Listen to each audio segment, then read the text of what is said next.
Yes, good morning, everyone. Yes, as you know, today we are going to um, share some information, share some insights with respect to the environment. So what must be the approach for the environment? Why should we study the environment? And what actually includes the environment syllabus in the UPSC? Right. So, especially speaking, UPSC has one of the important, you know, insights into the environment because, as you know, environment is in a rapid change because of the human activities. We can't ignore the environment in the process of the development. The country must always be included with the concerns of the environment. We might have seen many natural habitats in our country or all across the world. They are fast changing. So that's the reason why government as a policy, made this environmental studies important for every discipline, ranging from school education till the post graduation. Hence, for the UPSC also, environment became an important subject. So the subject, the candidate must be what is that asked with the questions with respect to environment as well. So that the candidate must be having the good knowledge, good information regarding the environment and its conservation. So hence, environment assumes a crucial subject, a crucial, what is that, a very big importance. It will assume the importance both in the preliminary examination as well as in the mains, prelims as well as mains. Okay. In the mains, you can get the questions related to environment in the general studies paper 3. Okay, so environmental questions can be asked. Even with respect to geography, also there can be some orientation regarding the environmental issues. So hence, anyway, environment as a subject is indispensable. You can't avoid the environment. Okay. So what kind of questions that can be asked in the preliminary examination? What kind of questions that can be asked in the mains examination? Especially in the prelims, usually the questions of the objective knowledge will be asked. Objective knowledge. Objective information means you can't have your personal opinion on certain aspect. That is called objective information. Any information that is acceptable by everybody is called objective information. So, for example, they may ask you the location of the national park, where the national park is located. They may ask you what is the species which is facing the severe threats due to the environmental degradation. What is the endangered species? What are the critically endangered species? So in that way, the questions can be asked. Okay. And coming to the mains, they may ask you the current affairs. Usually, what are the current issues under the environmental issues or environmental debates? Those can be asked. Okay. So usually you can expect analytical questions, descriptive questions in the mains, where your knowledge, your sense of application, your aptitude will be tested in the descriptive answer. So usually in the mains, you can get the questions from the current affairs. So definitely for all the general studies, it is the bottom line. So the syllabus will be questioned in the point of view of the current affairs for every general study. So even environment is not an exception for that matter, right? So let us briefly discuss what actually the environment is. Okay, especially what must be you study, what you must be studying. For the sake of environment, you must have the proper knowledge about the basics of the geography. Okay, basics of the geography is required. So with that basics, you will be able to, understand. You will be able to write the answers, and also you will be able to identify what are the important concepts they have. So the geography knowledge is there. So where do you acquire this geography knowledge? The information regarding geography. You have NCERT textbooks. Okay, NCERT. So using that NCERT textbooks, okay, you will be able to acquire the knowledge, because geography forms the base of the environment. Without having a clear geographical knowledge, you may not be appreciating the real worth and value of the environment, because most of the aspects surrounding the human being, that is called environment. Environment means whatever that surrounds a human being or any living organism, that is called environment. So definitely, any given place, the environment can be influenced by the climate.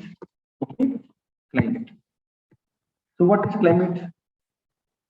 Climate means what are the conditions of the physical environment? The conditions of the physical environment, for example, temperature, pressure, rainfall. Okay, so everything, anything that is observed in the long-term process. So anything that is usually observed in the long-term process, that is called as climate. Okay, so definitely the climate will be having a major role. We can define okay, the environment and the ecosystem, how the living organisms are living, how they are able to conduct their lives, how they are able to satisfy their requirements, okay, from the environment. Everything is shaped by the climate. Not only that, an individual's ability to cope up with the environment. For example, you just see the animals in the tundra areas and glacial areas. You will find the animals which are having heavy fur, heavy fur on the surface of the body. Fur means you can see a dense hair on the animal. Why? What is that? It's a kind of adaptation. So you are ensuring that the fur can insulate the animal from any sudden changes in the or any drastic conditions in the weather or in the environment. So that's why.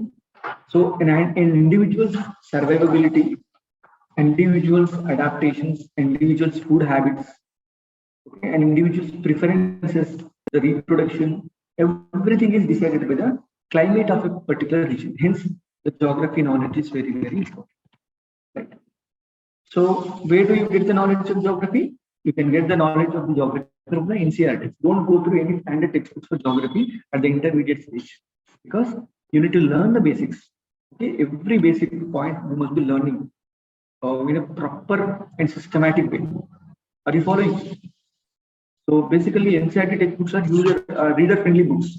What these books are reader-friendly. Why we are saying it is reader-friendly? Reason is these are the student-centric books. They will provide the concepts.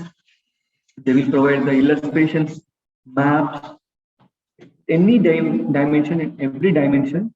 The reader will be able to understand the basics of the subject. Okay?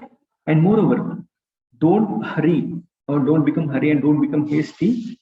Don't try to grab the entire knowledge at one go. It is not possible. Okay? You must slowly and gradually must be able to build your information that will convert it into knowledge.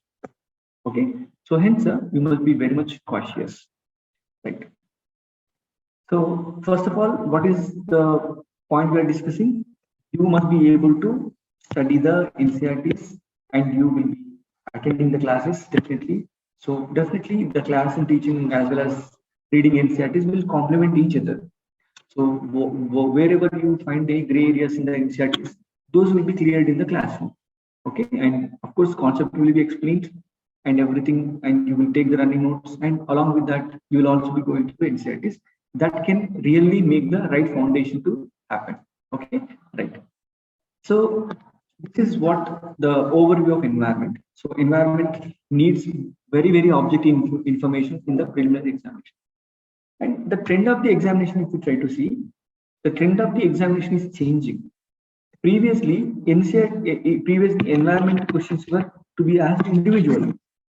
Now, the trend is changing in the UPSC examination, where they're integrating environment, geography, and also history together. So it is a combination.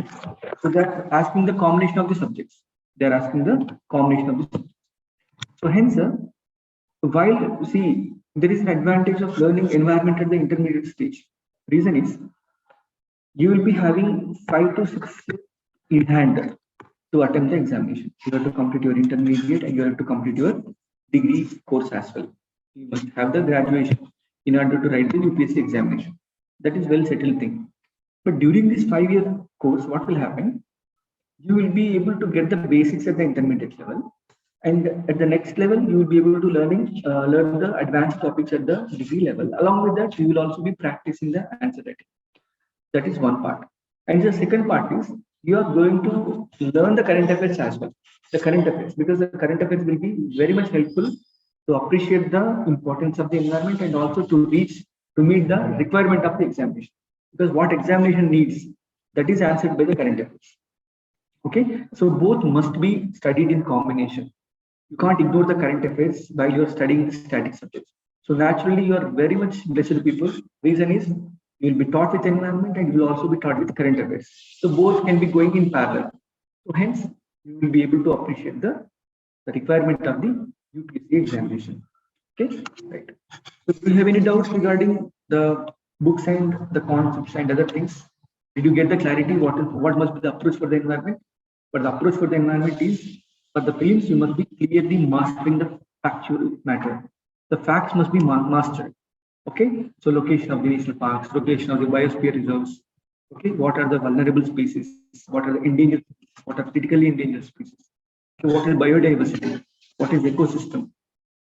Okay, so that kind of things must be studied very much intensively at the intermediate stage. So once you master the objective information, you will be able to entertain the analytical information. So in that way, in the due course of time, you will be able to easily clear the UPSC examination. So as you know, UPSC preparation needs consistency. Consistency is very, very important. You must be consistent enough, because one day reading so much stuff and another day not going through book or keeping the book aside, placing the book aside, that is not going to serve your preparation. Preparation must be consistent and must be continuous.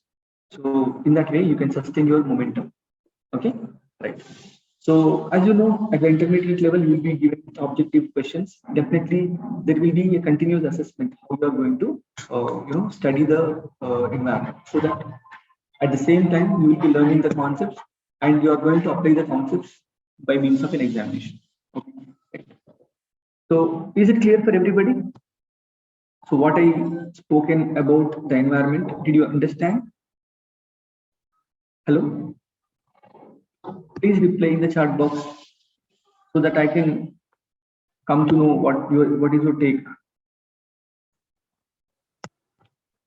Yes. Right. So let us see. Let us go through certain basics of the environment. Certain basics.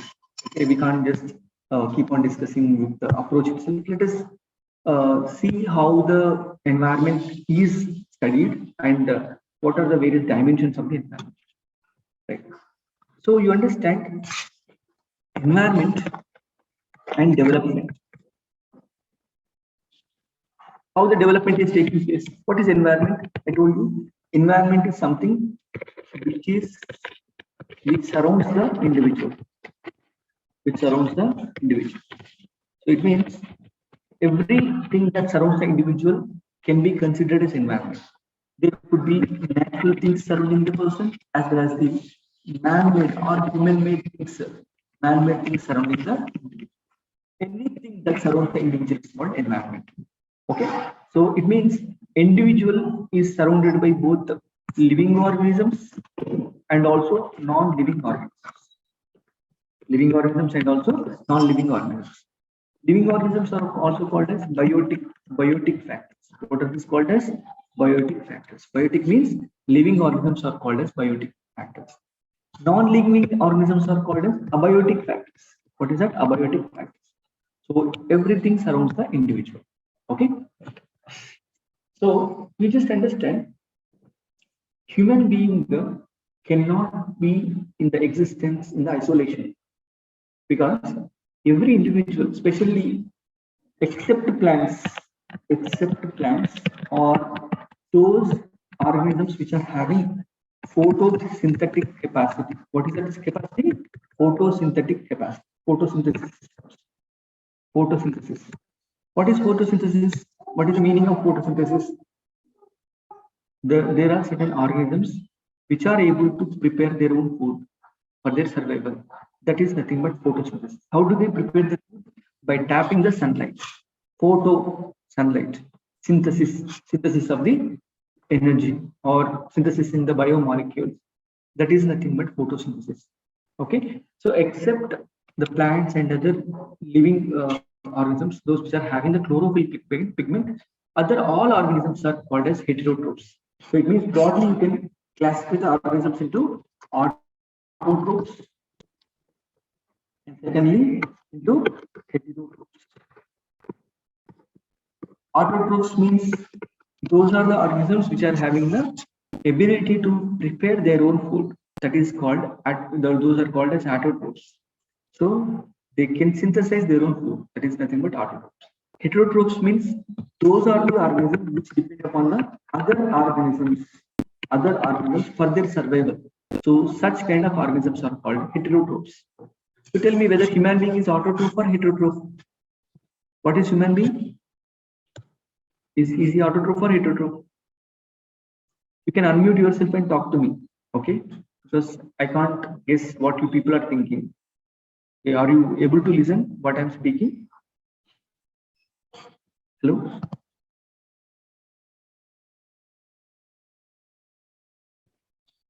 Yes, are you able to speak? Yes. Okay. So human beings are heterotrophs. Human beings are heterotrophs. So in that way, there is a dependence of the human beings on the other plants or plants, especially the organisms which are able to synthesize the food. So human being has to depend on the other organisms for their survival. Not only that, do we require only other living organisms? Don't we require the abiotic factors? Do we require abiotic factors or not? Yes, we require abiotic factors. What are the abiotic factors? Abiotic factors are nothing but those elements in the environment which do not have the life. Okay, those are called as abiotic factors. Those are called as abiotic factors. Example for the abiotic factors, tell me what can be the examples? For example, oxygen, water, nitrogen, the gases in the environment are abiotic factors. Similarly, you can see organic compounds. For example, proteins, carbohydrates, abiotic factors. And not only that, you can see the abiotic factors in the form of, for example, temperature, okay, and light, okay, pH means it measures the acidity or alkalinity, okay. So these are all the abiotic factors, okay, even water. So in this way, the water can be available in the form of gas as well as liquid. So when water is available in the form of gas, that is called water vapor. When it is available in the form of water, that is called liquid. So in this way, these abiotic factors are also important. Okay, tell me. So it means if the human being has to enjoy a decent standard of living, a healthy life, okay, what are required? We require abiotic factors as well as biotic factors.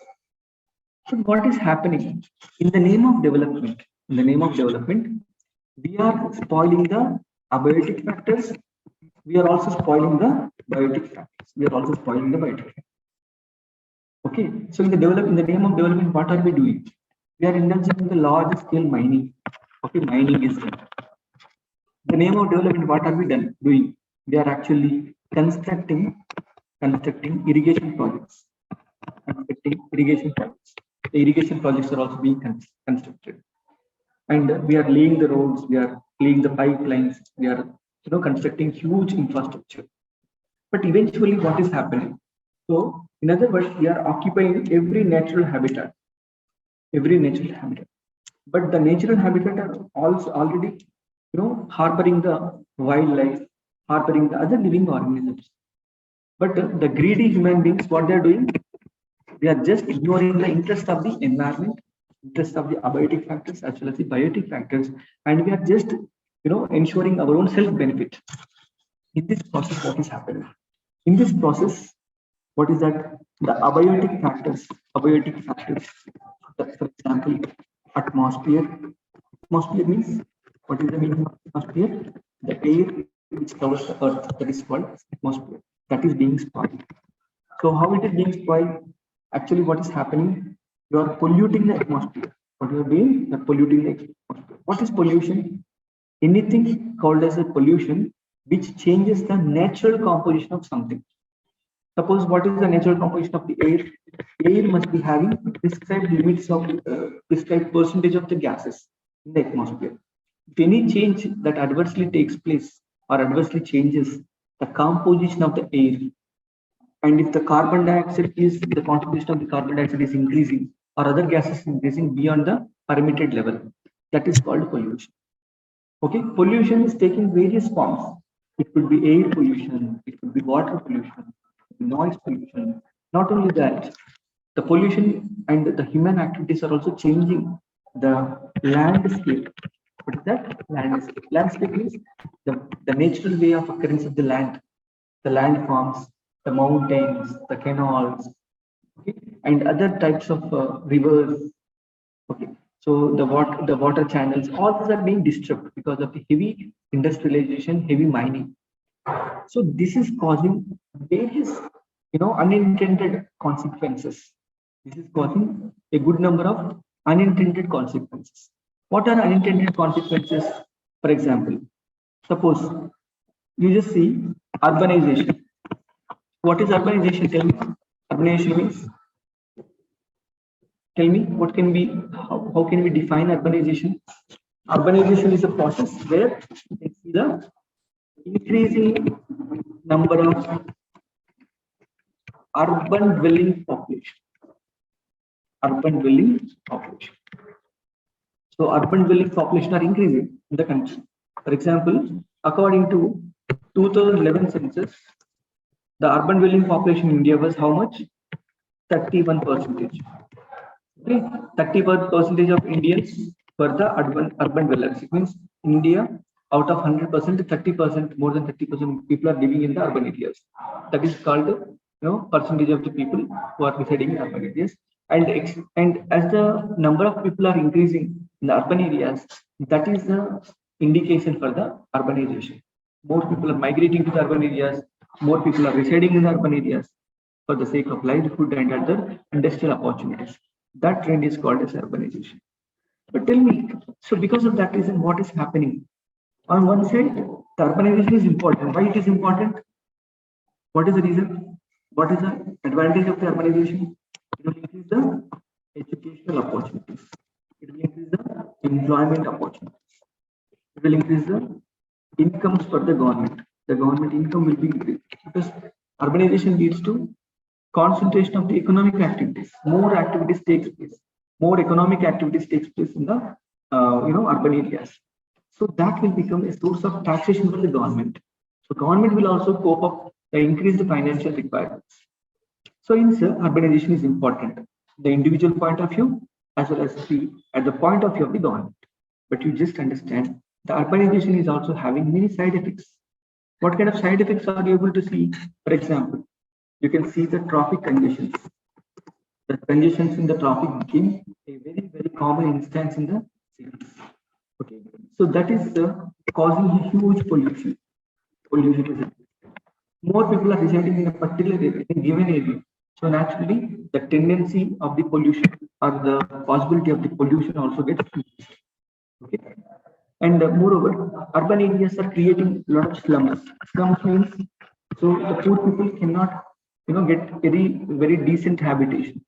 So this is the decent residence. Okay, so hence these people are taking the shelter in the very dense areas, and that the density high density in the areas are not supported by any sort of infrastructure. They don't have the sanitation, they don't have the proper shelter, no housing. So that leads to the creation of the slums. So you understand every dimension of the human development is having one or the other side effects. For example, urbanization also increases the industrialization. Both are going hand in hand. Naturally, urbanization increases, definitely the industrialization also gets increased. So in that way, the human activities are causing a huge concern for the environment. So naturally, so in the environmental science, especially in the environment subject, we study what are the causes of the current level of problems with respect to environment, what are the policy levels by the government, what kind of policies the government is going to take. And not only that, you will also critically analyze, whether the policies are sufficiently available or they are able to address the problems the current environment actually faces. So in that way, the environment as a subject, the environment as a, what is that, one of the topics in the UPSC, it will deal about all these three things. Okay. Right. So let us discuss some basics about environment. What actually environment will be having, what kind of basic concepts the subject matter that environment covers. So let us look at them. So are you able to understand what I'm talking about? Yes, students, please respond. Hello? Yes, sir. Yes, thank you. So basically, there are two terms as far as the environment is concerned. Okay, one is environment, second one is ecosystem. Environment and just before 5 minutes, I was discussing about what is environment. Tell me, environment means, can anybody define what is environment? What is the environment? What is the meaning of environment? You can unmute yourself and just tell me what is environment.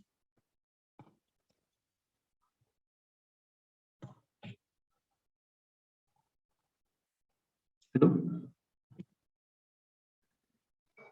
Yeah. Environment means, tell me, anything that surrounds the individual.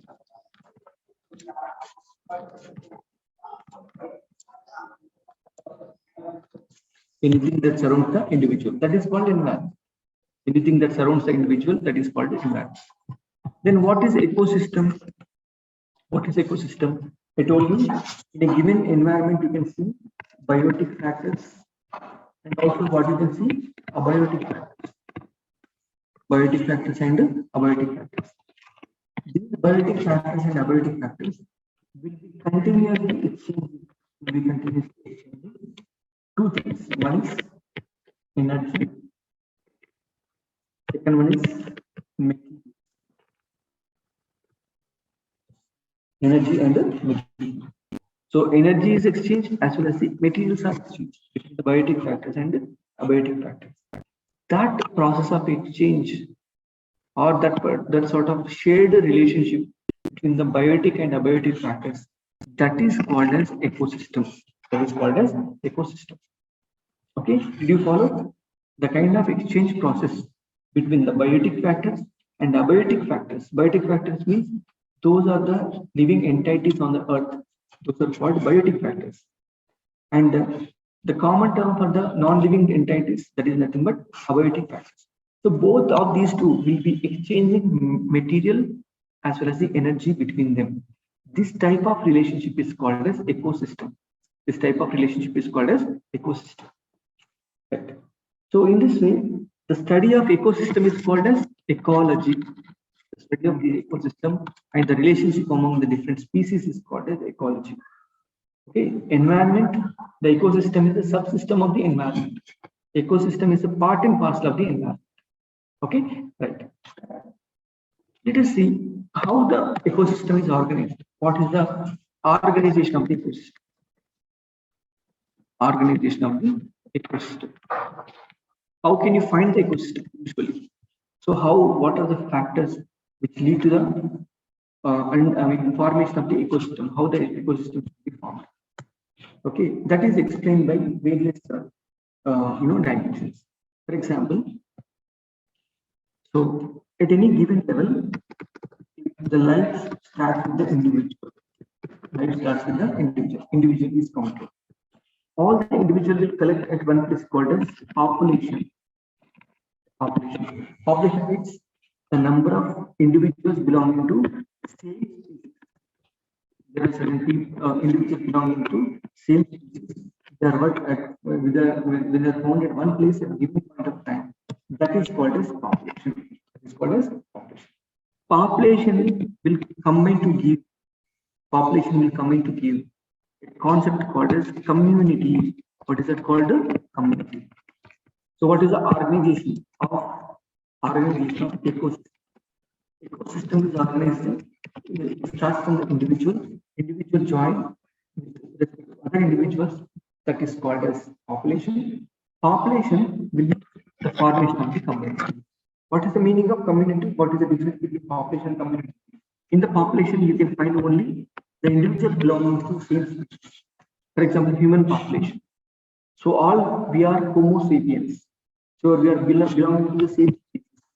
We are belonging to the same species. Hence, you can say, hence, yes, hence you can say this is the population of human beings. But when different species are collected at one place, okay, and that particular grouping is called as community. That is called as community. The community you can find the species belong to the same species and the species belonging to the different species. Same species as well as different species. Such kind of organization is called as community. And the community will be forming the ecosystem. The community will be forming the ecosystem. Ecosystem, I told you, what is the ecosystem? It is nothing but it is the interaction between the process of exchange between biotic factors and abiotic factors. That is called as ecosystem. That is called as ecosystem. You are getting background noise. Is it so? Is everybody able to hear me? Yes, sir. Yes. So do you get any noise when I'm talking? Okay. Right. Only certain people, I think. Last year you are the alone who is getting noise, it seems. So what I told you, we can see the organization of the ecosystem. We can see the organization of the ecosystem. The ecosystem will begin with the individual that collects into population. Population means the collection of the similar people. That is nothing but belonging to the same species. They collectively called gather at one place, that is called as population. And population in turn gives rise to community. Community means different species will be residing at one place. Suppose if the human beings are just taken to Mars, for example, they are taken to Mars. Will they be able to survive without the presence of the other species? Can you ensure the survival if you don't supply the food and if there are no other life on the Mars? Can the human beings able to survive? Actually, no. Human beings can't survive because we require the community. Because community, it is a platform for the different species at one place. It is a platform for different species at one place. When different species are at one place, what will happen? One organism will be serving the interest and needs of the other organism. One organism will be serving the interest and needs of the other. For example, I just tell you, you just consider grass. What is the grass? It is a photosynthetic organism. Okay, grass can synthesize the food on its own. So that is what called photosynthesis. And once the grass is eaten by the grasshopper, grasshopper eats the grass. It feeds upon the grass. And the grasshopper can be eaten by a snake, for example. Can be eaten by a snake. And snake is eaten by a bird, that is, it could be peacock or it could be eagle. For example, let us consider. In that way, one organism is dependent upon the other organism for the survival. This kind of linkage is between one organism and other organism, that is called as food chain. It's called as food chain. Okay. So similarly, human being requires other organisms and other individuals for their survival. Okay, right. So in that way, the communities form, and communities are combined to give rise to ecosystem.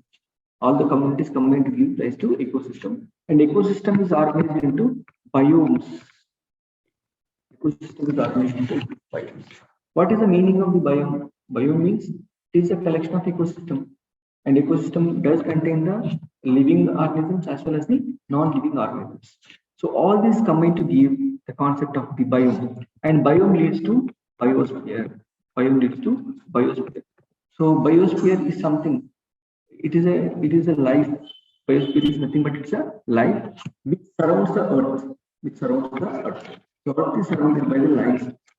Those life can be, the living organisms can be identified or classified into various other organisms. But as a common word, we are terming it as a biosphere, the life covering the earth, that is called biosphere. So in that way, the ecosystem is organized at various levels. Okay, and moreover, an individual's level, individual status, okay, and their lifespan, their reproductive capacity, everything is influenced by the climate of a particular region. Okay, the climate is actually a global phenomenon. Basically, climate is being impacted across the world because recently we have been seeing, so climate is undergoing very very rapid change, okay, because of the various human activities. Okay, so hence, the understanding of the ecosystem clearly identify what are the problematic areas, and how they are being getting affected. What are the solutions that can be available in order to mitigate such kind of damage that is caused to the environment. So in this way, the ecosystem is organized into individuals collectively give rise to population. Population gives rise to community. Community gives rise to ecosystem. Ecosystem gives rise to biosphere. Biosphere, biome. Sorry, ecosystem gives rise to biome. Biome gives rise to biosphere. In this way, the ecosystem is organized. Okay. So in this process, we will be trying to learn. We will be trying to learn what are the impacts of the human over the ecosystem and environment.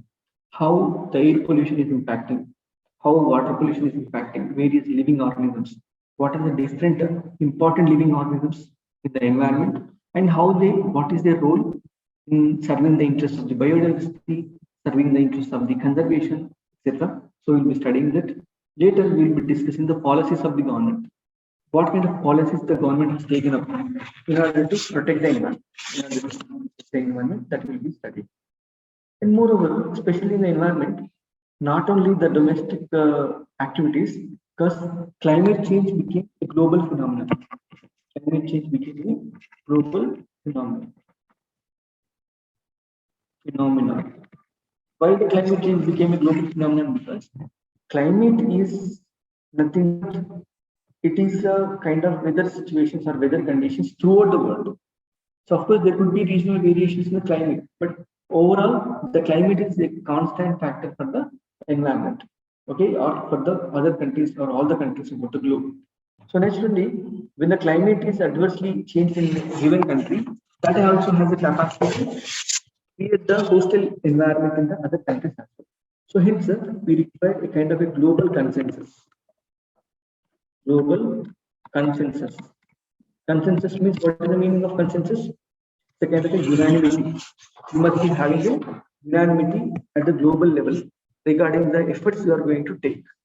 Okay, so in that way, we have negotiated various agreements with respect to biodiversity conservation, with respect to environment conservation, etc. Okay, so in that way, environment, needs to, the subject environment also deals with the developmental aspects and the aspects which lead to the pollution of the environment, and at the same time it also addresses the global concerns over the current changes in the climate and the environment in the country as well as the across the world. So in that way, the environment needs to be studied. As a part of our course, we will be dealing with what is the scope of environment. Okay, what are the dimensions of the ecosystem? Okay, what is the meaning of the ecosystem? What are the different types of ecosystems in the country as well as across the globe? And we will also be discussing and other dimensions. For example, what are the causative factors for the pollution? How the pollution is happening?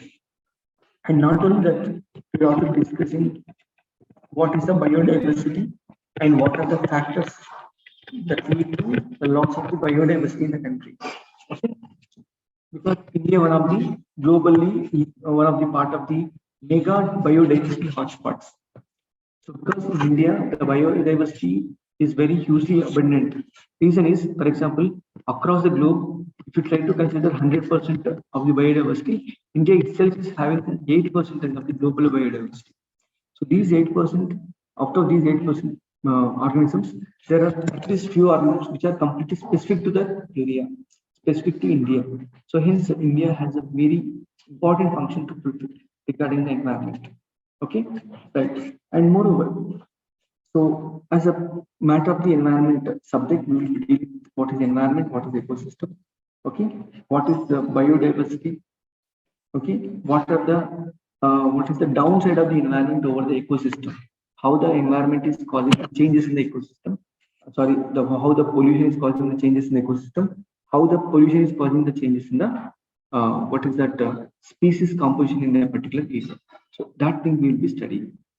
Okay, so coming to the other issues, we will also discuss the environmentalism at the global level, environmentalism at the global level, environmentalism at the institutional level. Why we are calling it as an environment at the institutional level? Because in India, we have certain dedicated institutions which are trying to protect the environment from the degradation, protect the environment from the rapid and abrupt changes. For example, we have the National Environment Tribunal, which is a dedicated agency for the better administration of the environment. Okay? And not only that, we have the pollution control board, Central Pollution Control Board and State Pollution Control Board. Okay? These are the agencies which will be having a focus on the industries, how they are managing the waste, how they are disposing the waste. And these agencies will try to protect the various areas from being polluted. Okay, so they have the protective functions and they're also having the regulatory function. Okay, so in this way, the domestic institutions will try to serve the interests of the environment at the country level. At the global level, we have started a global negotiation. So in the name of, okay, what is that? International Intergovernmental Panel on Climate Change, Intergovernmental Panel on Climate Change. This is the institution which will be monitoring the effectiveness or efficacy of the policies that we are promoting for the sake of the environment. Okay, and various global agencies that are working for the environment. For example, United Nations Environment Program (UNEP), okay, Worldwide Fund is a non-governmental organization which is trying to help out the cause of the environment.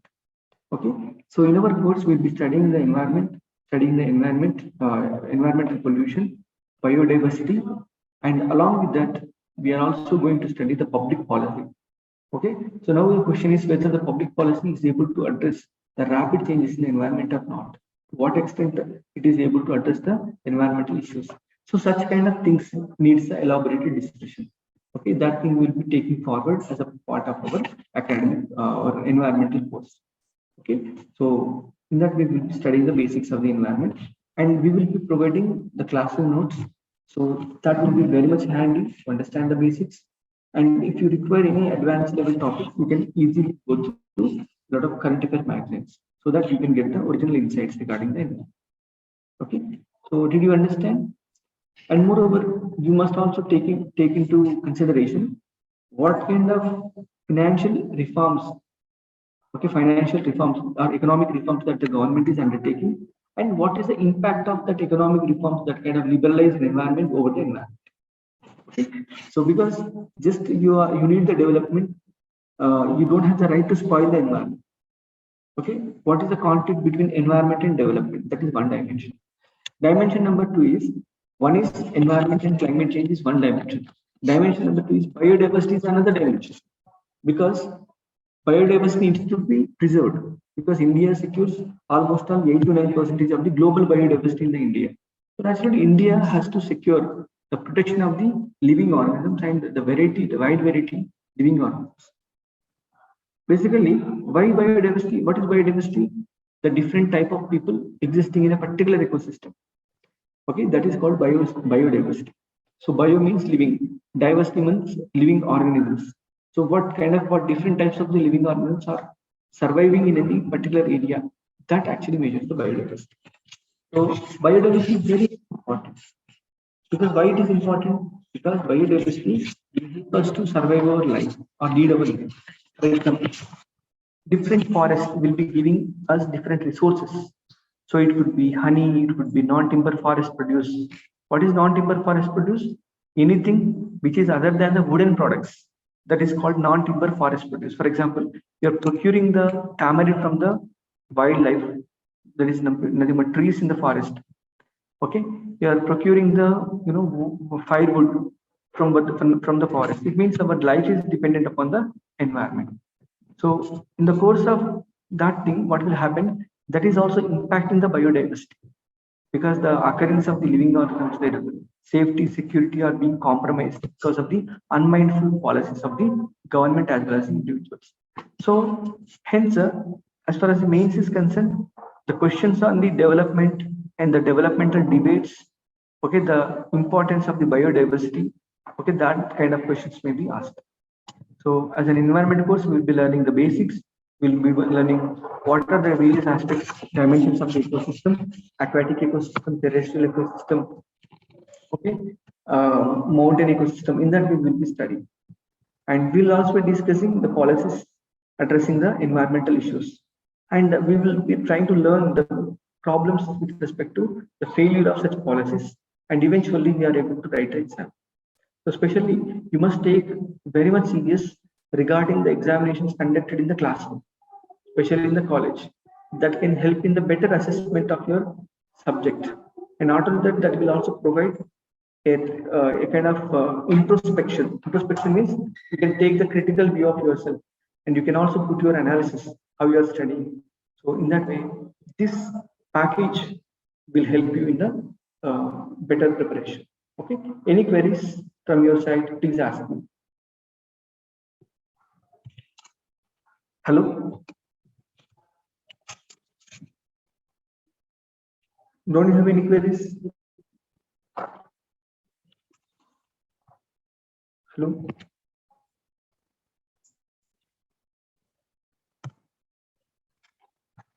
Please answer me.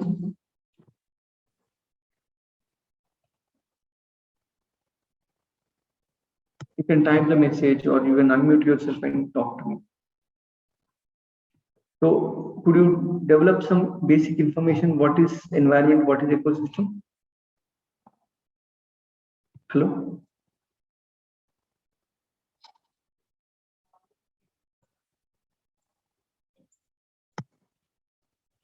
Yes. Right. Okay. So this is all about today's orientation. Do you have any queries? Please ask me if you have any queries. Please free to ask me because not only on this virtual place, but also even in the physical classroom, we have to actively participate in the discussion. Then only we can properly develop the insights regarding the subject. Okay. So I really advise you people, you must be attentive in the class, you must be disciplined, and you must be learning the subject with the true spirit. For the namesake, you should not be studying, and your performance must be reflected in weekly tests and daily tests. That can really measure your performance. Okay. You know me that I'm Priyadarshini, and I already introduced myself that I'll be teaching you the newspaper analysis and also history subject presently for intermediate. So, what is the importance of newspaper analysis in preparation for UPSC civil service examination? So, do anyone have the habit of reading newspaper? Maybe not regularly, but occasionally you may have read the newspaper. How many have the habit of reading the newspaper? Ananya, yes, you have a habit of reading regularly. Good. Vijay Shankar. That's nice. At least few of you guys have a habit of reading the newspaper. No, it's okay. It's common thing. Krishnavini, yes. Hardik Reddy. I need only editorials, not full, ma'am. Vijay Shankar. Yeah, fine. So coming to the newspaper analysis, immediately you may have lot many doubts regarding what we have to read and how we have to prepare and all these questions? Hope so. Yes, I think you people have ample of questions. I read only, you're fine. Which paper we have to read and how to study, what to study, and which newspaper is the best to study. Yes, do we have to read the whole newspaper or we have to be selective in topics? Yes, how many have all these doubts? Or at least few of these doubts? Yes. Is it necessary to read whole newspaper? Hardik Reddy, yes, you have the similar doubts. Yes. Srivani, yes. Tanmay, yes.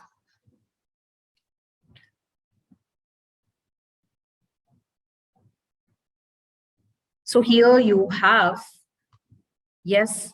So free feel to ask any doubts regarding the newspaper. You can chat with me and so that I'll be reading your doubts and I'll try to give the clarification. Yes. So in which perspective? So many people up to now have read the newspaper and we know that from childhood, at least once in a while, we may have read the newspaper for one or the other thing. You can see here which perspective is the matter. You can see here the children are reading the newspaper, but mostly the children concentrate on which paper or they'll read the newspaper in which perspective, like any cartoons or any short stories or puzzles. Yes, the children will be enjoying in order to solve all these things or in order to know certain information about the short stories and the cartoons. And so the newspaper changes, the perspective of reading newspaper will change with the person. And also you can see here a business magnate is reading a newspaper. So mostly a business magnate will read the newspaper in perspective of his or her business. So business related terms and terminologies and what is the share markets and what is the GDP of our country, anything related to the business and the rules and regulations which the business magnates have to follow. Yes, so you can see that most of our grandparents also have the habit of reading the newspaper. Like after retirement age, mostly they'll be reading the newspaper whole day. And they'll be reading mostly each and every nook and corner of the paper in order to get engaged in some or the other activity. They may have read the newspaper or some retired personalities may have interest. So as a UPSC aspirant, how we have to read the newspaper is most important thing. So we have to read the newspaper as the in perspective of a UPSC aspirant. So it's not necessary to read whole newspaper. Be once again, I'm just repeating, it's not necessary to read whole newspaper.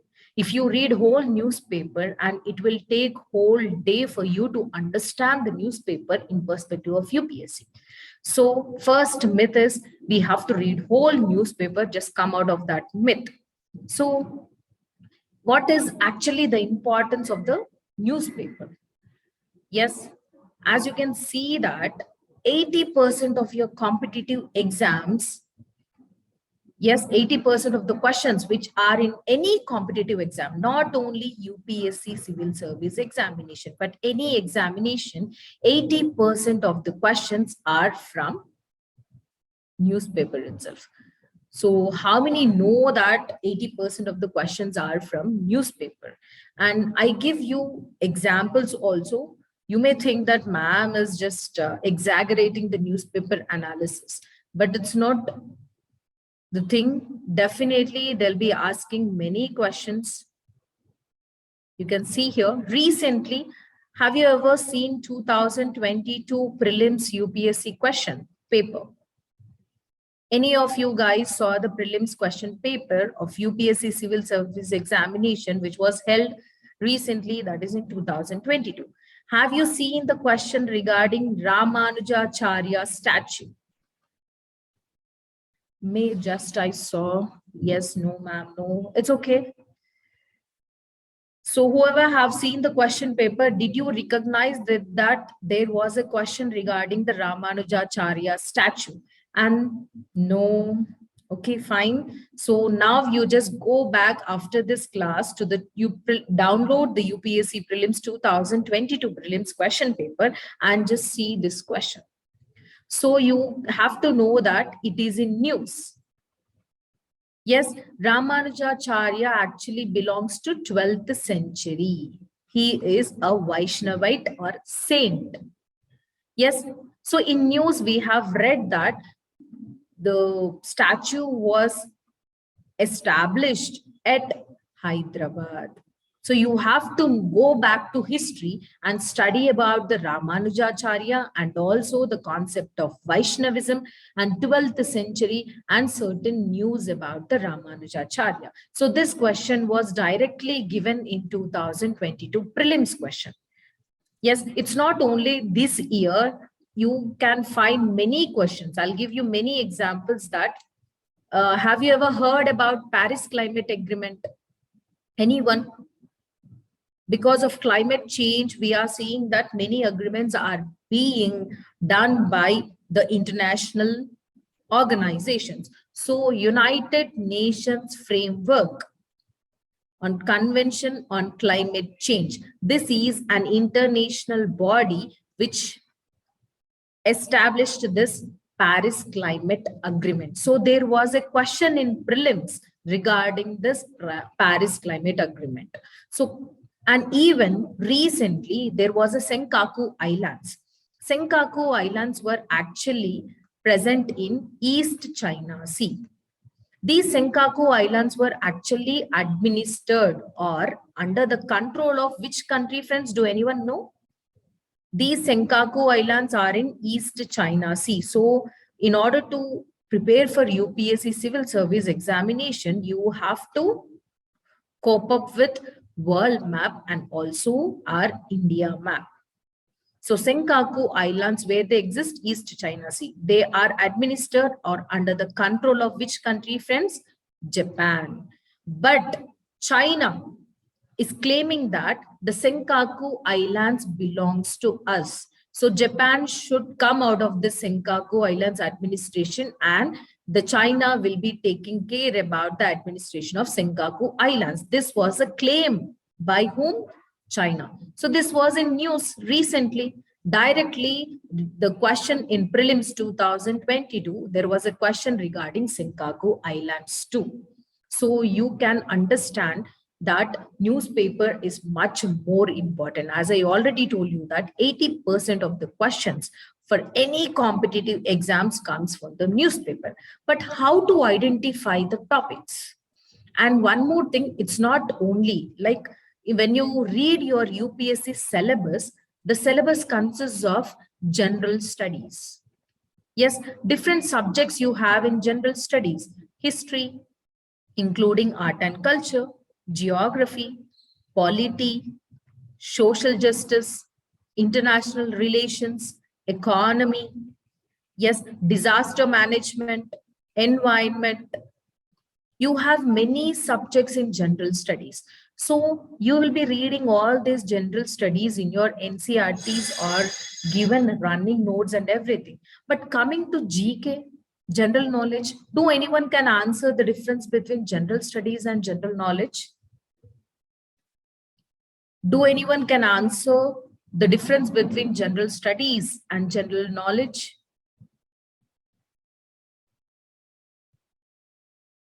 Yes, please do interact, guys.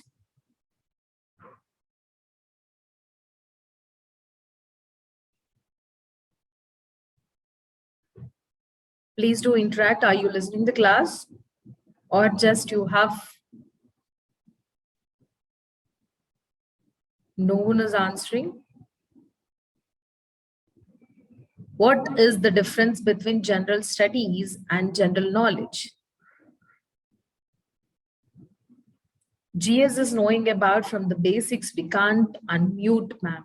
No, you can chat Himavashini, and there is no, I think there is no chance of talking to me directly as because it's a continuous class and I may feel very disturbance. So there is only possibility of charting.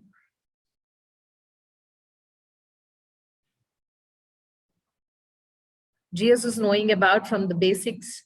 Then what is GK? Just now I have told you certain subjects, like presently, if there is a topic called president, the present president, who is the present president? Ramnath Kovind Garu. General knowledge is the minimum knowledge of a person. GK is knowing about facts. Ananya, yes. More, do anyone want to answer? Yes, so I just want to give you the difference with a small example. So in July, make general studies is about awareness of subjects. Tanmay, yes. General studies is a deep research. Ananya, yeah. General science is awareness about the subjects. Krishnavini. Yes, most of you are correct. So I just want to give you the example that if in July, the term of the president is going to end. So you will be having, or there will be the next elections for president. Yes. So knowing about the president, you'll be reading about the president in polity subject. Yes, this is general studies.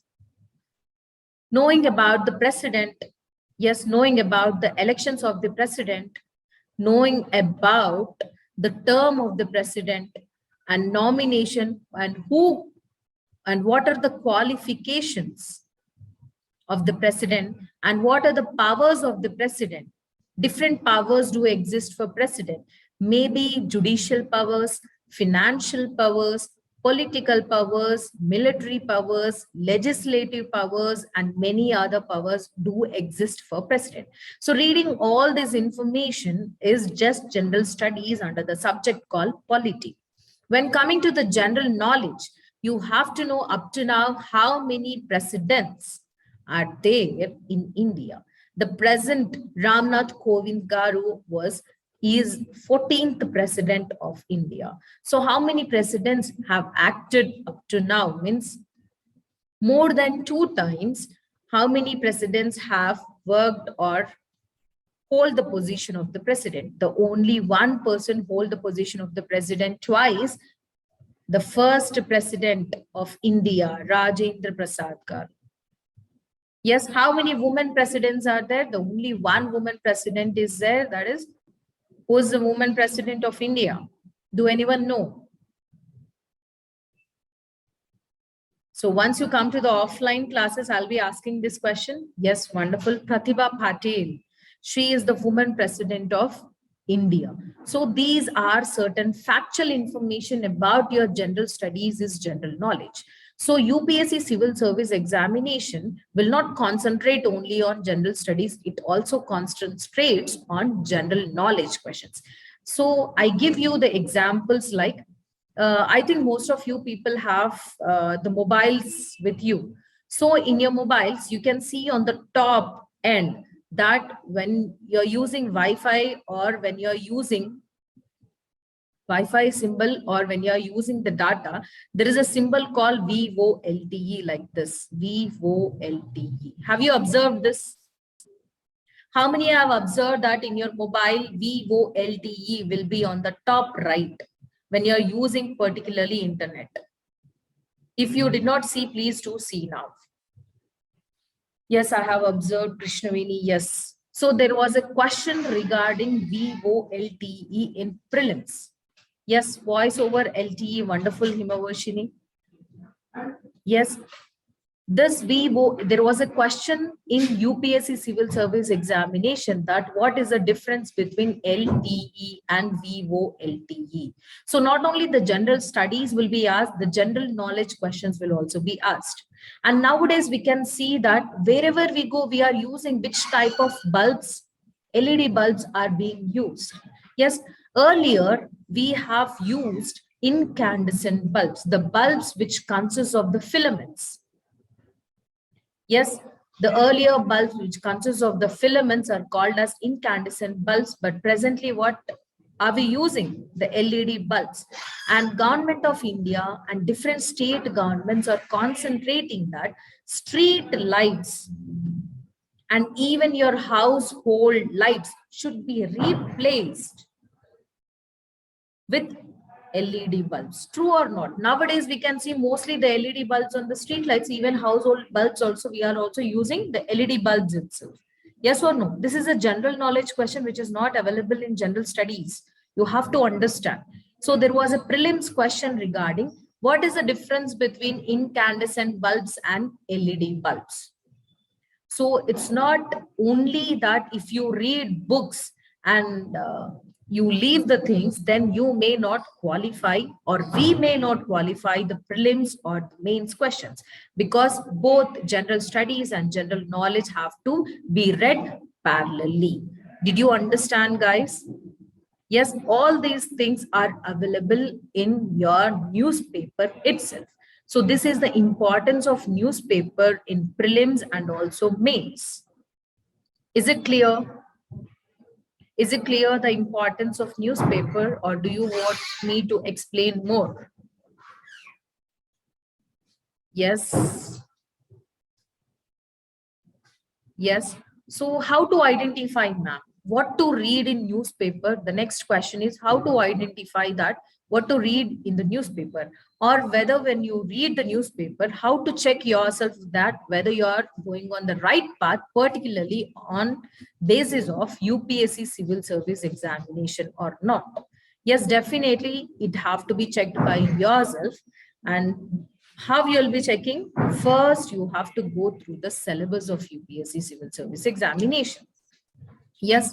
So without this, even if you read the newspaper, you may not understand what to read in the newspaper. As I already told you that there is no requirement that we have to read the whole newspaper. No, we have to read the newspaper in perspective of UPSC civil service examination syllabus itself.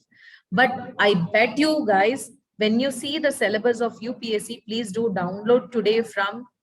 Does the syllabus of UPSC change every year? Himavarshini, not every year. It may or may not change. But change does not mean that whole your general studies will change. Only few keywords will be added or few keywords will be deleted from the syllabus. Not whole paper will change. Did you get? So only few, like women empowerment. This was a new topic which was added after 2011. This women empowerment topic is not included in UPSC syllabus earlier, but from 2000, after 2011, they have included this women empowerment topic in general studies paper too. So definitely the general studies syllabus or the UPSC syllabus may change, but the changes are not too sharp or not too much of that. Only few things will be changed. Is it clear, Himavarshini? So syllabus, if I bet you guys, I'm already telling you that if you see directly the syllabus of UPSC after downloading it, you may not understand what is included in it. The terms in UPSC syllabus are not understandable to the people who are beginners. Like ఇప్పుడే preparation start చేసిన వాళ్ళకి UPSC syllabus అర్థం చేసుకోవడం కష్టం. I'll give you example. When you see the GS2 paper and starting historical underpinnings of the constitution. This was the first keyword which was mentioned in GS2 syllabus. Historical underpinnings of the constitution. So guys, I think most of you know about historical underpinnings, but do you know anyone can answer what is meant by historical underpinnings of the constitution? This is our syllabus, guys. GS2 syllabus lo manaki first line historical underpinnings of the constitution ani mention chesi untundi. Please do download the UPSC syllabus from official website of UPSC, and then you can see that general studies 2 GS2 lo idi untundi. What is mean by historical underpinnings? Anyone can answer it? Or do you want me to tell? Please do interact, guys. I can't understand whether you people are listening my class or not.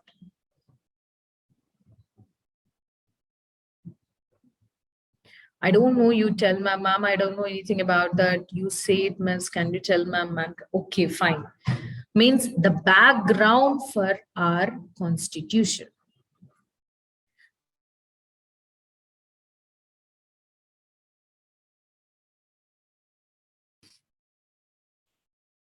Am I audible, guys? Am I audible? Yes, fine. Background of the constitution. When constitution was made, friends, on November 26th, 1949. Okay, fine. I think you guys can unmute yourself and talk with me.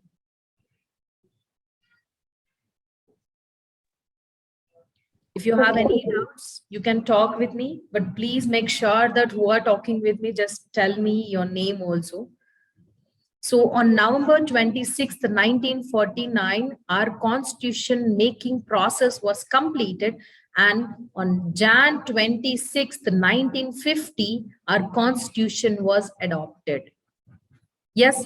So how our constitution was made and from which different sources we have adopted this constitution was background of our constitution. So you have to understand the historical underpinnings of the constitution means the background of your constitution making process, how the constitution was made and what are the different sources from which we have borrowed many features from different constitutions of the world, and also how the constitutional assembly was made and what is the constitution. All these things will be given in this. So I just, even though you don't understand, do not get panic, because I'm just mentioning you because the syllabus is not that easy to understand. So in IAS particularly, we will give you an opportunity and also we will explain each and every term of the syllabus in detail so that you can understand the syllabus in a proper way.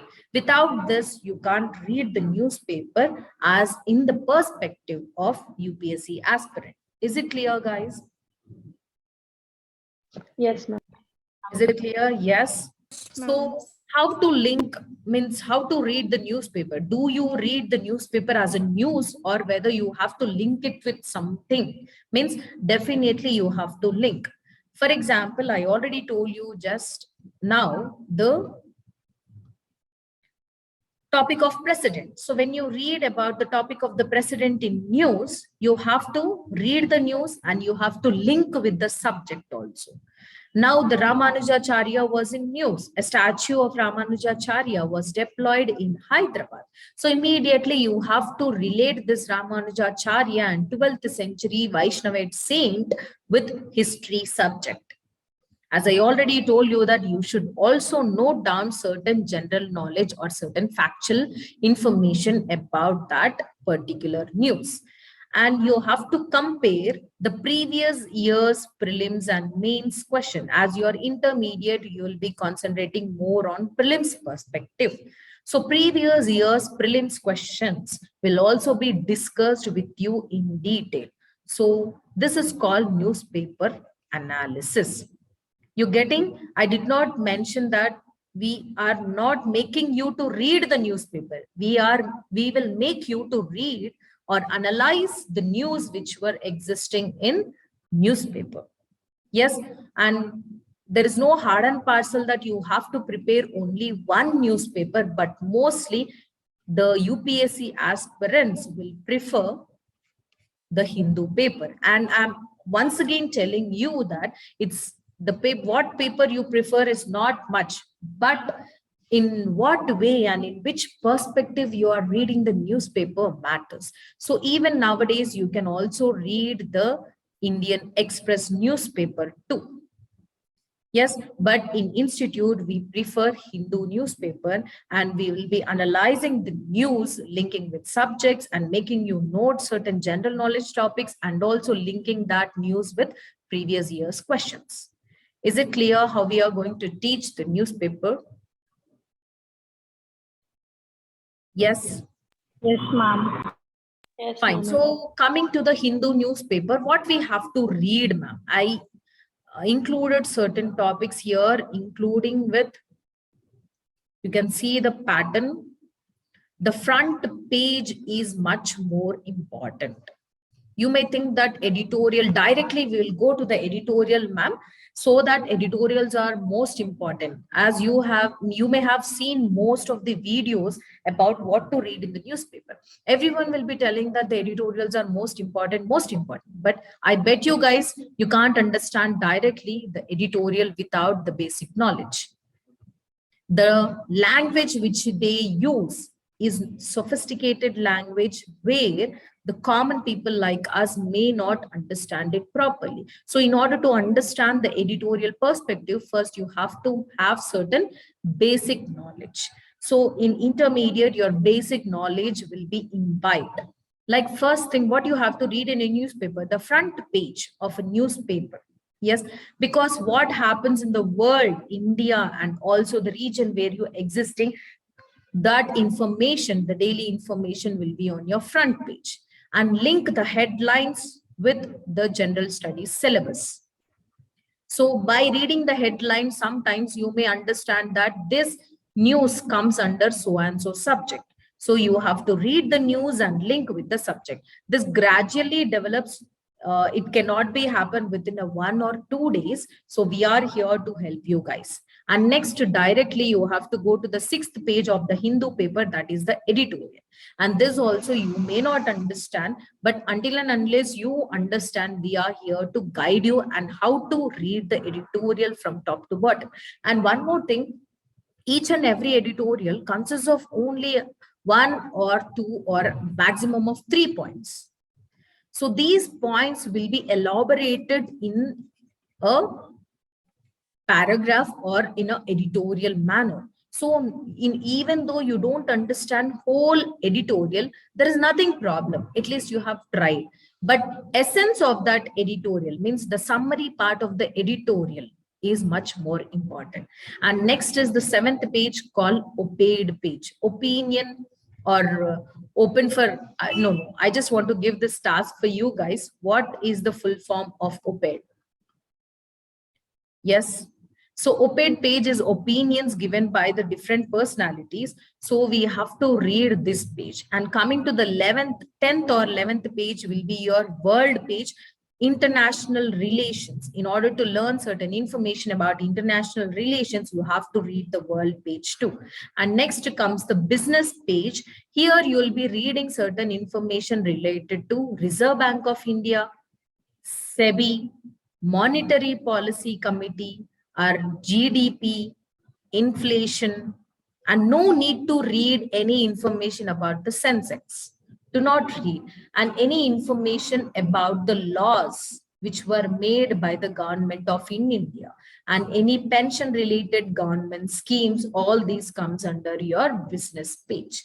And generally, before 2022, yes, 2022, so 21, generally most of the UPSC aspirants do not concentrate on sports topic, but there were 3 questions for the first time in UPSC also from the sports column.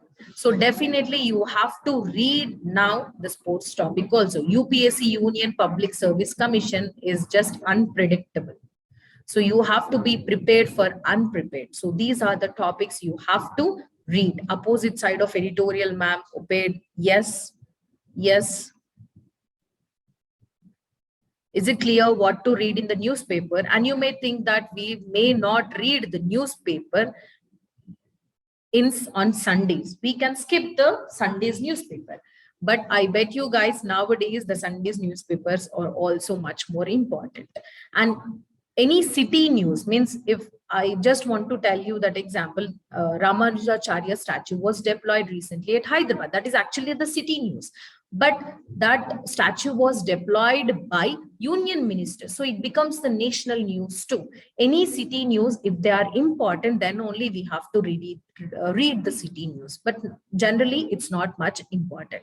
So what we have to read on Sundays, particularly earlier days, means before time,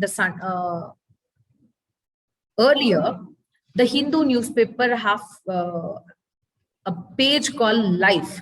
This was given daily earlier, but now it was modified, and the science and technology page, you can see here, this is recently last Sunday paper screenshot I have put out here. The science and technology paper every Sunday, the 10th page will be your science and technology. Just falls under your general studies 3. So very, very important, guys. I'll tell you how to read this as an example. You can see here, child hepatitis. So actually this news is regarding United Kingdom, not much important for India. But child hepatitis, it is a disease. Yes, which is included on our universal immunization program. What is this universal immunization program?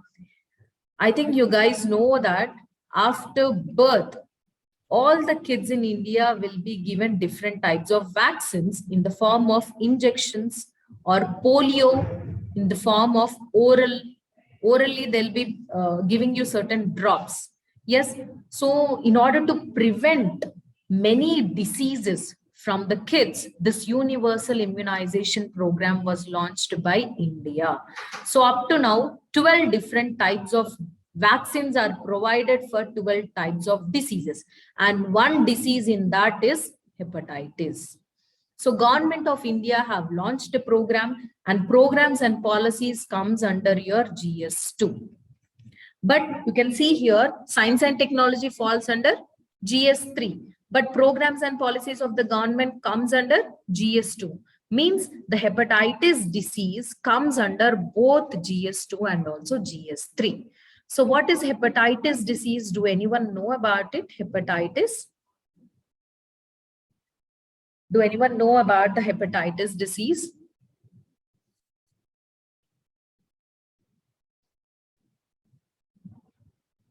Liver? No, it's okay. Inflammation of the liver means your liver, the normal liver size will increase. Or inflammation means, what is mean? Hope you know the word. The inflammation means ubbi podam nana. Yes, so your liver will inflammate it, means the functionality of the liver, like purification of blood and digesting so many of nutrients. Yes, removing toxics from your body. Many functionalities of the liver are there. When your liver is affected with any disease, it is called as hepatitis A, B, C. You have different types of diseases, hepatitis. Hepatitis means the liver inflammation.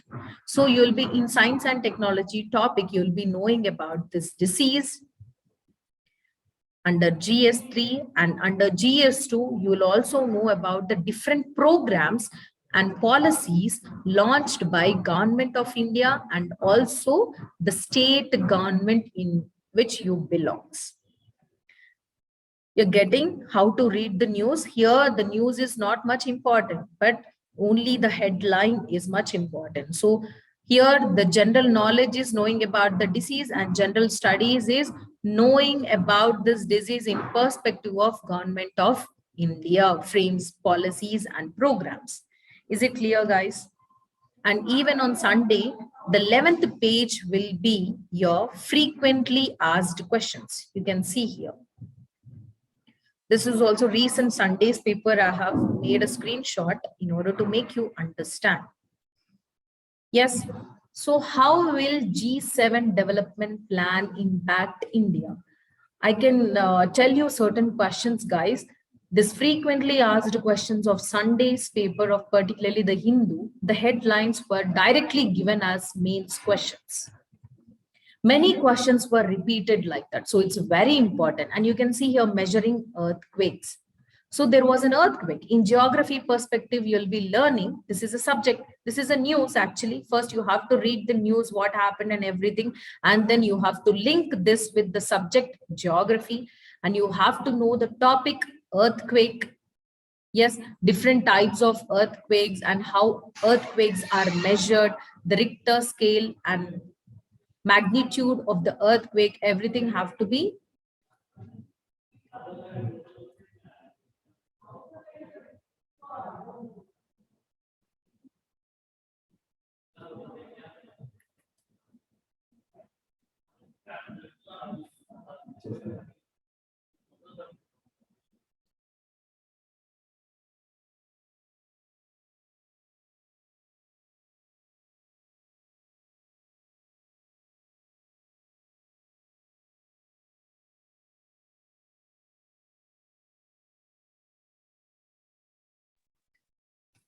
I'm sorry, guys. Am I audible? There was an interruption. Am I audible, guys? Yes, ma'am.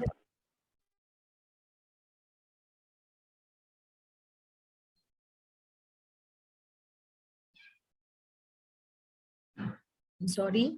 I'm sorry for interruption. So you can see here in geography, you'll be learning about the different types of earthquakes and how we measure the earthquakes and where are the different zones, earthquake zones in India. If suddenly earthquake occurred, what we have to do, that comes under disaster management topic of general studies 3.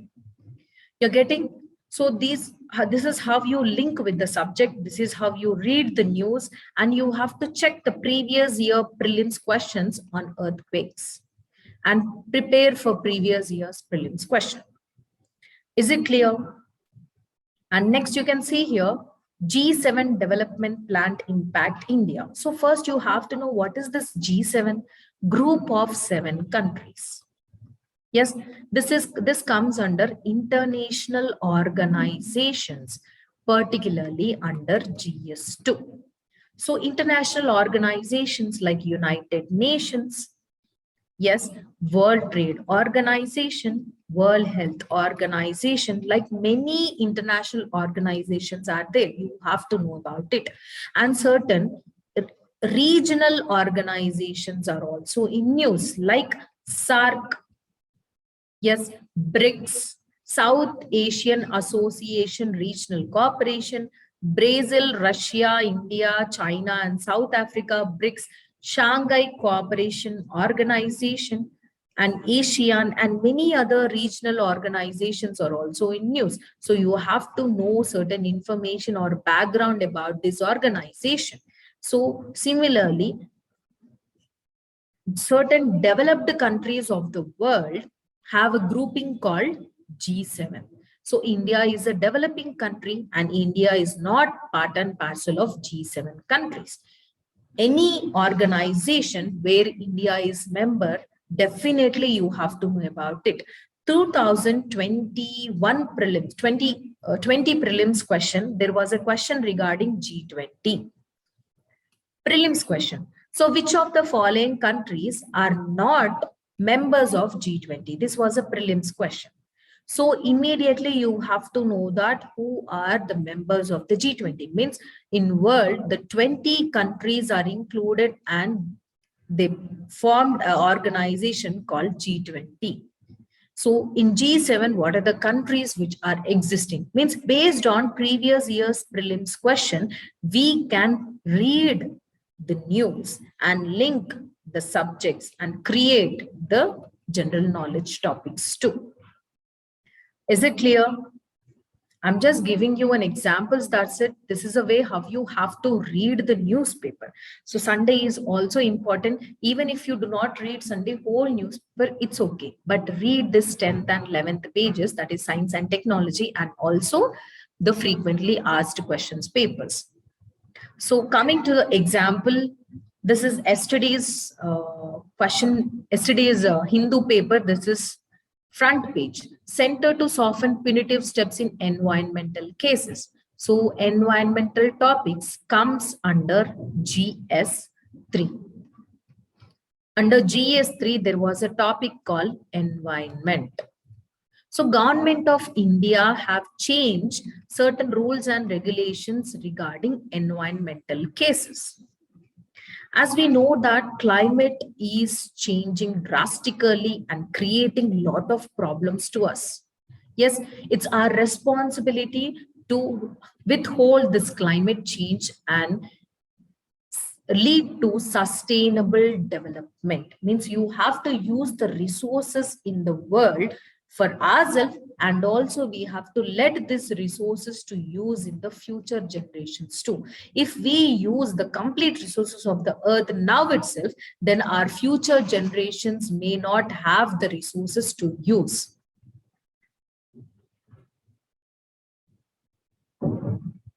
Krishnaveni, unable to see the paper.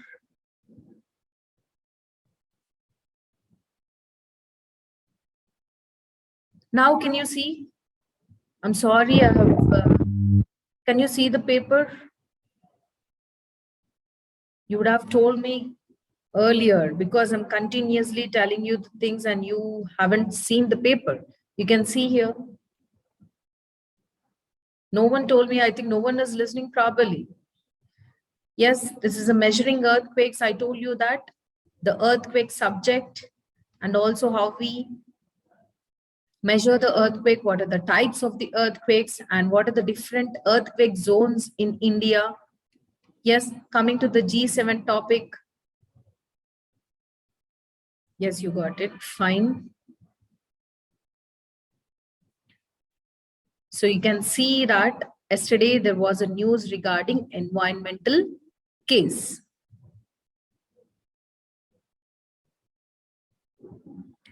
Yes. So coming to the topic, environment comes under GS3, and everything you have to read about the environmental case and Environmental Protection Act. So first you'll be learning about the background of this Environment Protection Act and what are the different punishments given to the personalities who violate certain rules and regulations in this now, which is yesterday paper. This is yesterday's paper. Center to soften punitive steps in environmental case. You can see this is a headlines which is existing in Hindu newspaper. Yes, just now whatever I told you about the earthquake and G7, that was Sunday paper. In order to know certain information about the science and technology topics and also about the frequently asked questions, just I have shown you the screenshots of it. You're getting, once the offline classes will be resumed, you will be understanding exactly how to read the newspaper for sure. And I bet you guys it will be a fun reading the newspaper, and you may feel very enthusiastic also, because daily you will be learning something new, which is not known to you up to now. And now after reading the newspaper, you may also enjoy the news channel. Generally, we may skip the news channel, but now you can enjoy the news channel. Whatever the news comes in the news channel, at least you will understand that, yes, I know this topic. So it makes you build the confidence also. Is it clear? Any doubts? Yes. Any doubts you want to ask more? Srivani, no. Yes, ma'am, it is clear. Tanmay. No doubts, no one wants to ask any doubts. Yes, reading newspaper is... Only the Hindu newspaper is important, or the other newspapers also important? Just now I already gave that information. In Ignite IAS, we'll be letting you to read the Hindu newspaper. Whatever the newspaper you read, means from past many years, most of the UPSC aspirants have the habit of reading the Hindu newspaper because these are mostly relevant to the UPSC syllabus. But nowadays you can see the Indian Express. This also updated to UPSC syllabus. So you can read Indian Express, you can read the Hindu. But I bet you guys all the news are same. So thing is, here you have to analyze the things. Whatever the newspaper you prefer, you have to analyze the news. The same news will be given in Hindu and the similar news will be given in Indian Express. So in Ignite IAS, presently we'll be offering you to learn the Hindu paper, but it's not necessary to read only Hindu. As we will teach you the newspaper analysis, after going home, if you want to read the Indian Express, read it. But the similar news will be given in Indian Express. Is it clear? Someone asked.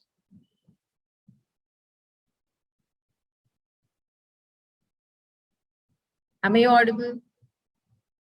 Is it clear who have asked the question?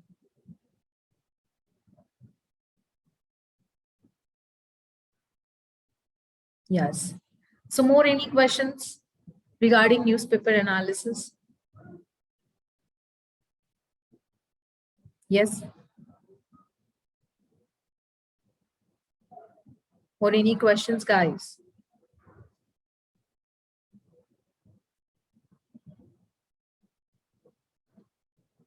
No one is asking questions. Are you in the class at least? Only 30 participants. Ma'am, which news channel do you prefer us to see? Generally, up to now means you may not, please do not watch the local news. Please. It's very important.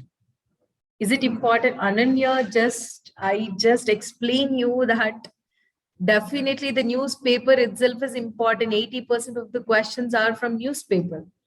Yes, definitely the newspaper analysis is much more important. I also told you the importance of newspaper. Yes, you may feel a little bit boring while reading the business news, but I already told you that as you do not know much more information what is existing in the business paper, you may feel bored. But when you understand the topics like GDP, inflation, barrel, and any other things, you find interesting.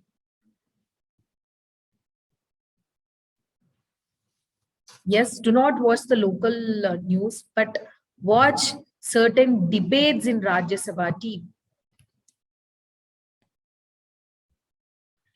Is it clear?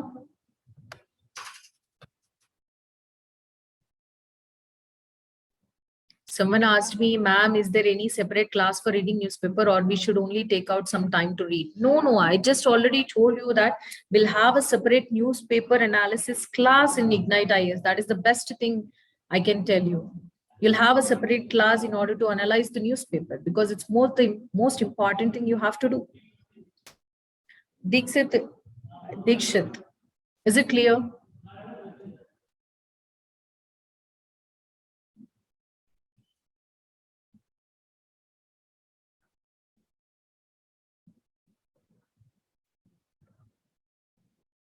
Yes.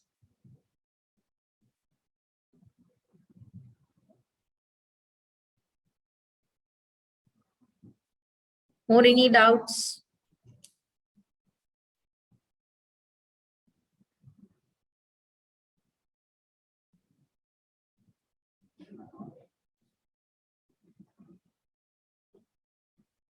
Am I audible? Is want to maintain?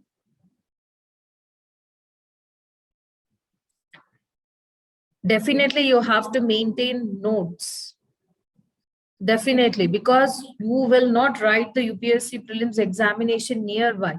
You'll be writing after 5 to 6 years. So definitely you have to maintain notes. And you'll also have the weekly test for newspaper analysis too. The topics which we covered on the whole week will be given in the format of prelims questions in the end of the week. You can analyze the topics. Definitely you have to maintain a separate notes.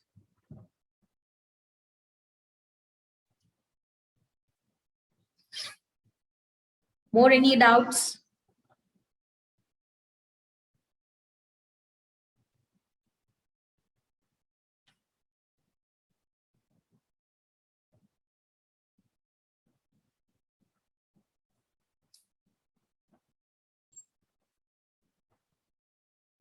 What do you think about recent murder in Rajasthan? You can ask me this type of questions in the offline class because it's more, the topics will be more interactive when you are in offline than in online. It's about what you think, Hardik Reddy. What do you think about that murder?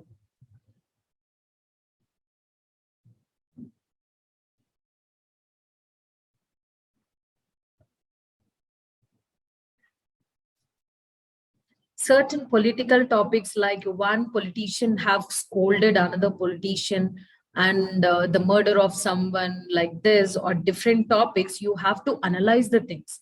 You should not prejudice the things. You're getting? Once you enter into the institute, you have to out of beyond the caste, beyond the religion.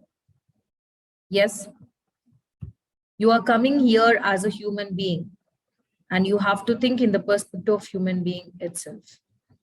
Something like caste issues or religion issues and regionalism will not work out in this institute. It's a secular and educational platform where everyone will be given equal opportunity. So you have to read the news in that perspective too. We need to be neutral. We should take a side. I see. I'm right, ma'am. I did not get Ananya. We should be neutral, yes.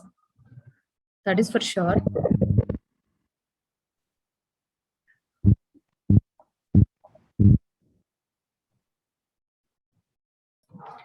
So I think it's clear for everyone. So whoever have attended this session, you can also ask the questions once you come to the offline classes. Yes, so I would like to continue this session with one more our favorite and also I2 student. Yes, Amruta Roy. She will be giving the vote of thanks for you guys. So please do not skip the video. Just So, good afternoon, everyone. Firstly, we're all happy and grateful for this successful session. I wholeheartedly thank our honorable directors Anu sir, NS Reddy sir, and Srinivas Reddy sir, and all our teachers and the administration for sparing their time and giving them valuable knowledge and information. These orientation sessions are much needed for all the new aspirants. I hope you understand the syllabus and the pattern of civil service examination and the institution's plan for the next 2 years. I would like to express deep sense of gratitude to all the students for having patience and for your involvement. Thank you, everyone. All the best for the rest of your preparation. And lastly, I would like to thank Anu sir for giving me this opportunity, and with sincere feelings of gratitude, I would like to take your leave. See you soon on the 11th of this month. Thank you. This is Amrita signing.